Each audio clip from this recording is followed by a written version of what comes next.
Le nouveau site a été vraiment constitué dès le départ pour être le plus vertueux possible.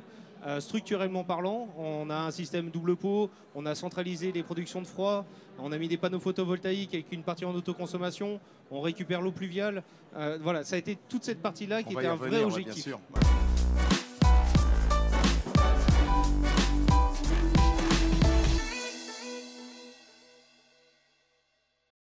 Le projet alimentaire territoire est important. Le mine s'inscrivait politiquement dans cette logique, en tout cas, je dirais, du mieux manger, du bien manger, du manger pour tous, qui est un leitmotiv aujourd'hui à plus d'un titre. Oui, et j'insiste le pour tous.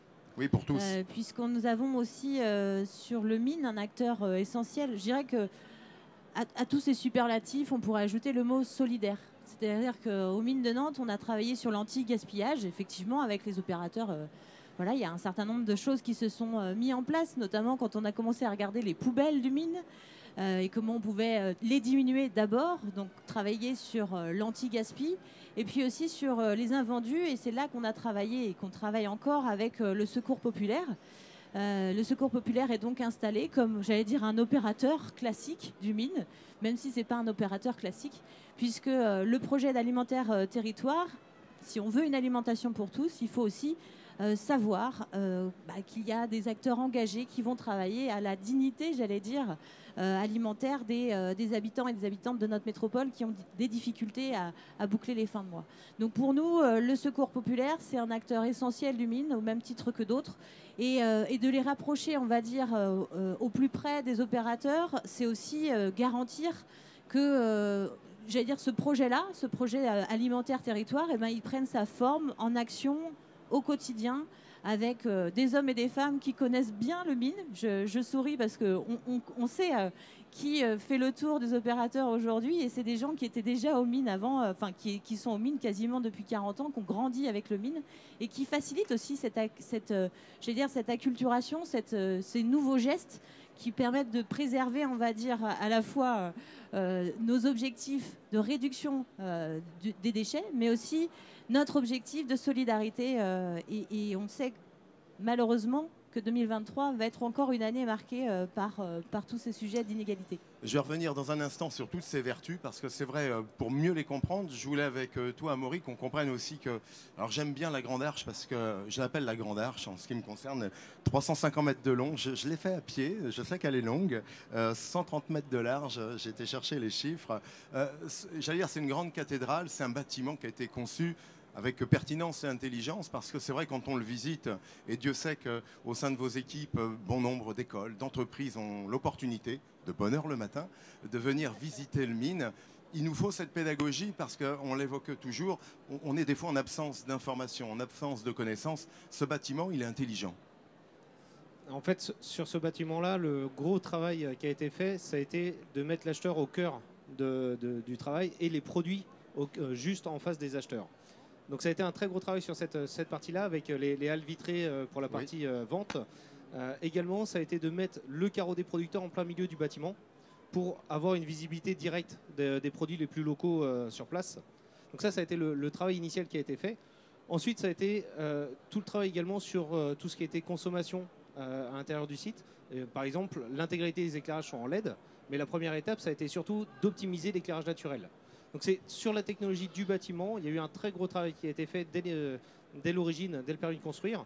Et enfin, sur la partie, j'en parlais tout à l'heure, la production de froid, où elle a été mutualisée. Elle a été également raccordée avec des panneaux photovoltaïques sur la toiture pour une partie en autoconsommation.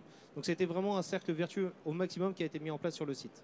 Bon, ça c'est important. Alors il n'y a pas que ça non plus sur le site, hein, parce qu'on récupère les eaux en plus aux mines de Nantes. On récupère également les eaux pluviales. Ouais. On a des très grands, ce qu'on appelle des tubosiders sous le site, qui vont récupérer à peu près l'équivalent de 2 piscines olympiques en termes d'eau pluviale, et qui sont envoyés directement en milieu naturel, dans une zone protégée juste à côté. Bon, ça c'était fondamental. On ne pouvait pas aujourd'hui, je dirais, pour être responsable et durable, ne pas penser un bâtiment avec cette intelligence. C'était obligatoire en fait de passer par là. Il y avait vraiment besoin de faire ce travail-là. La grande différence qu'il y a eu, c'est de passer vraiment de ces anciens bâtiments qui avaient 50 ans, qui avaient beaucoup de déperditions énergétiques, à des bâtiments ultra modernes. Ce qui fait qu'on s'est retrouvé avec un travail en fait de connaissance du nouveau site qui a été assez long pour l'apprivoiser.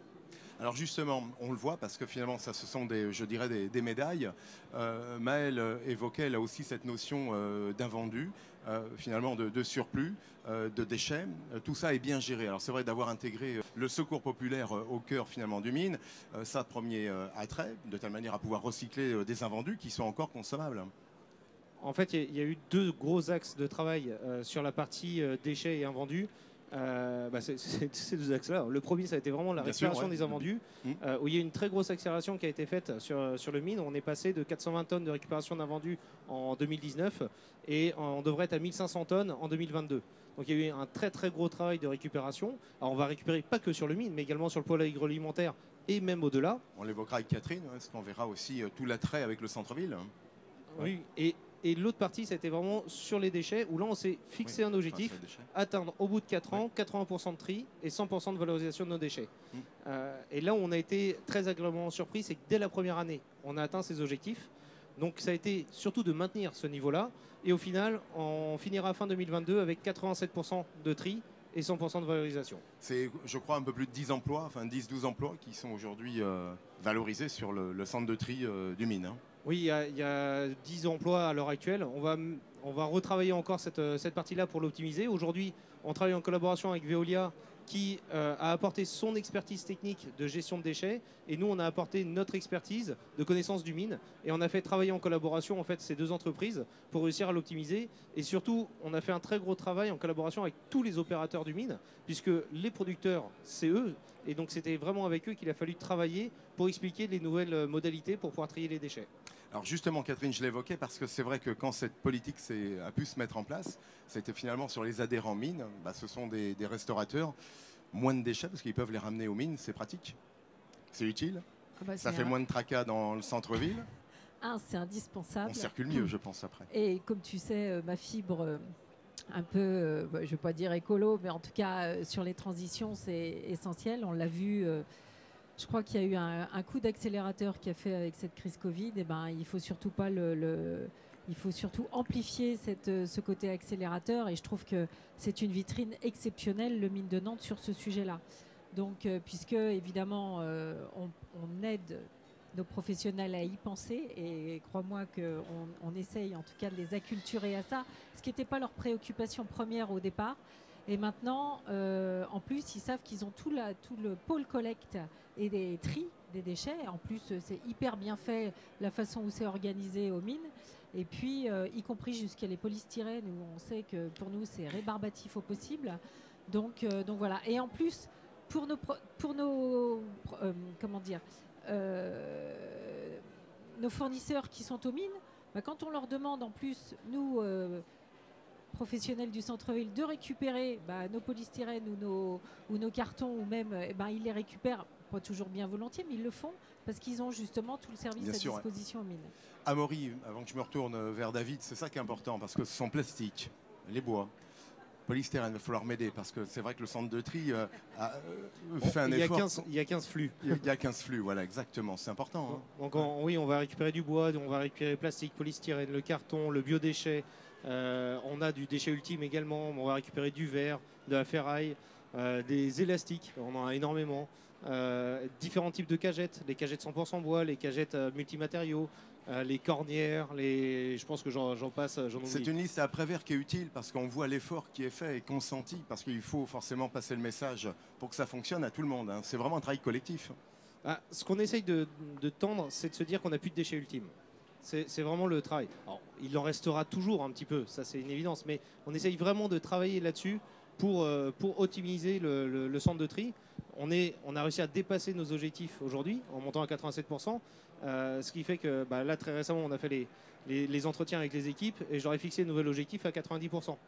Donc on va continuer à monter encore en puissance derrière. David, je suis ravi que tu nous as fleuri en plus ce stand Agri Demain. Tu es un grossiste, c'est un métier finalement, nous consommateurs, alors dans la filière horticole, mais au nom de tes confrères également, on ne les connaît pas les grossistes. Nous, on va chez un détaillant, on va au restaurant, et puis on sait qu'un agriculteur, à un moment ou à un autre, il a travaillé pour nous. Le mine est aujourd'hui un point de convergence entre l'offre et la demande. Ce que nous, on est capable d'apporter sur le marché pour l'offrir aux consommateurs. Donc ça va passer par un intermédiaire qui va être le grossiste et puis après l'utilisateur ou le transformateur du produit. Quant à le point qui vient juste d'être évoqué là, sur la gestion des déchets, en fait, quand on est une entreprise et qu'on commence à rentrer dans des politiques de RSE avec un plan stratégique, le mine est un outil là qui est vraiment fondamental. Pourquoi ? Parce que quelle que soit l'activité, moi je suis dans l'horticulture, mais quel que soit aussi celui de nos confrères, on a énormément de déchets en fait, puisque les choses viennent en gros. Et dès lors que vous êtes capable de montrer à vos salariés la transformation et le résultat du tri qu'ils font, quand ils vont voir qu'en visitant le centre de tri, ils ont repéré la marque de notre carton prêt à une réutilisation, en fait c'est gagné.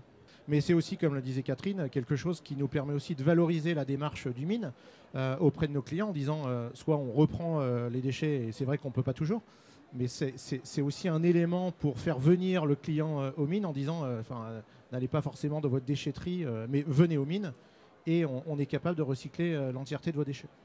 Amaury, c'est important parce qu'on l'évoquait sur l'ensemble des flux, 15 flux. Il y en a un qui est important, c'est la biomasse, parce que ça sert encore. On parlait d'économie circulaire, de démarche vertueuse. C'est là où finalement un mine devient aussi stratégique. On l'a vu au travers de ces premiers échanges. On va se tourner après vers Michel au sein de GRDF, parce que ça part en méthanisation. Ouais. Ça a été un vrai travail qu'on voulait faire avec tous nos biodéchets. On a à peu près 550 tonnes de biodéchets par an. Et on voulait vraiment retransformer, avoir une utilité en fait, de ces biodéchets. Et on a décidé de les envoyer sur le site de Machecoul pour faire de la méthanisation, mais pas que, de récupérer également la partie CO qui est réinjectée ensuite dans les serres des producteurs qui vont vendre leurs produits sur le mine. Et on se retrouve vraiment avec un cercle vertueux au maximum par rapport à cette solution-là qui a été trouvée. Michel, justement, au sein de GRDF, passer l'accord avec le mine, parce qu'une méthanisation, Maël Copé évoquait un ventre nourricier, mais une méthanisation reste aussi un petit peu un ventre, parce que il faut méthaniser un petit peu tout ce que nous avons et qui était enfoui historiquement, parce qu'on parle finalement de déjà décarboner la planète, il y a un petit moment, il faut aujourd'hui travailler dans cette continuité. La méthanisation, c'est un petit peu ça, si on fait un clin d'œil grand public. Oui, exactement. La méthanisation, donc, c'est un procédé de dégradation de matière organique. Oui, on met dans un digesteur, on l'accélère, puisque du coup, on monte en température à 40 degrés, et au bout de 40 jours, on récupère du biogaz. Oui. Et qu'on valorise sous différentes formes. Il y a de la cogénération, donc avec production d'électricité et de thermique. Voilà. Donc ça, c'est des choses qui, si on a besoin de thermie, ça peut le faire. Et nous, côté distributeur gaz, donc j'expliquerai qu'est-ce que c'est le distributeur gaz, donc le GRDF, nous on est plutôt sur l'injection.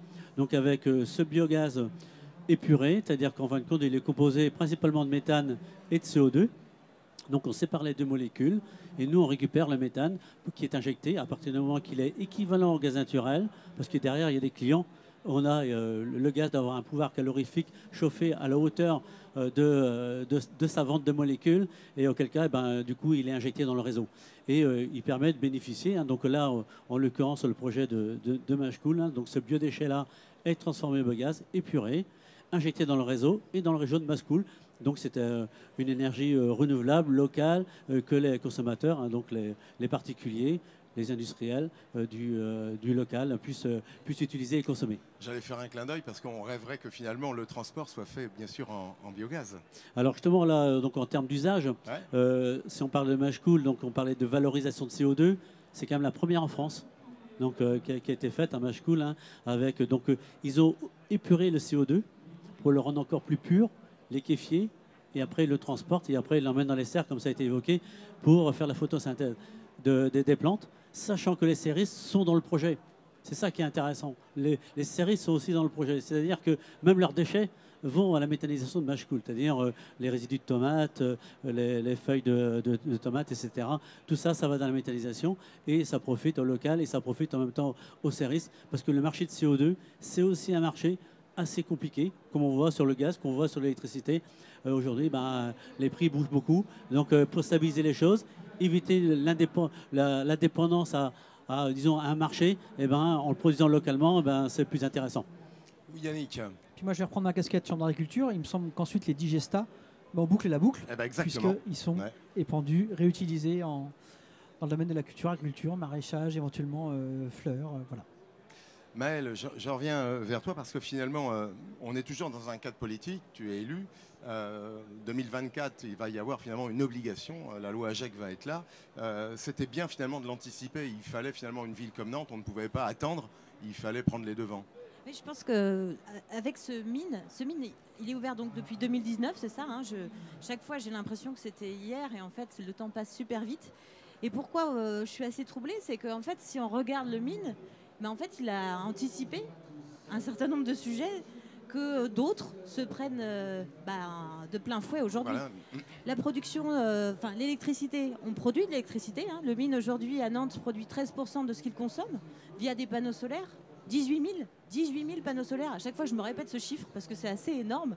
Bah oui, c'est énorme. C'est une des plus grandes en fait, centrales photovoltaïques du Grand Ouest.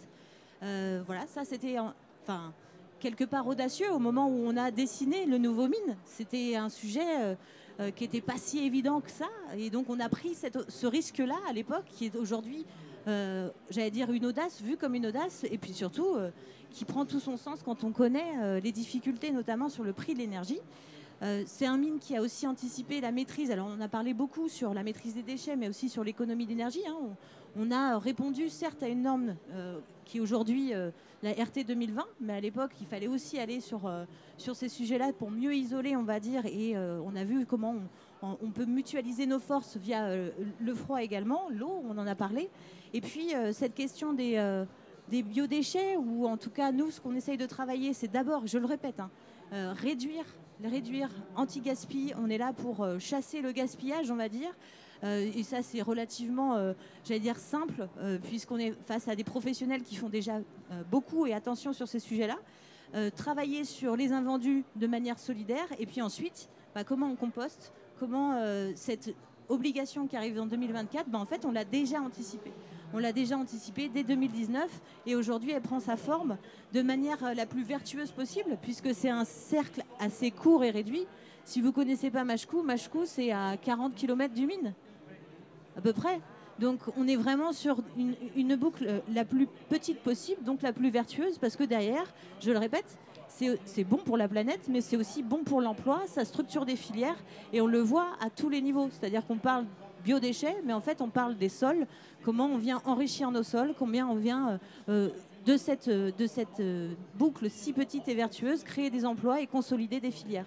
C'est aussi ça en fait le mine de Nantes, c'est un équipement structurant dans une dynamique d'écosystème qui, comme vous l'avez dit, cache certains métiers de grossistes par exemple, qui les rendent visibles.